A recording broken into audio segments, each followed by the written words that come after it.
Hey YouTube, check this out. Mistakes happen. I'm afraid to go back and correct them. You see how that gap, how big of a gap that is? And then look at that. That gap, no gap. So what I'm doing is I'm using this tool, this bar clamp tool, to help me crimp it while I add some screws in.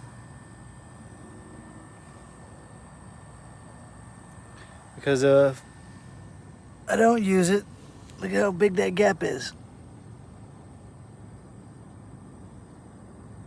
Right there.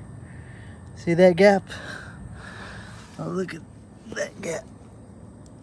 There's no gap. No gap.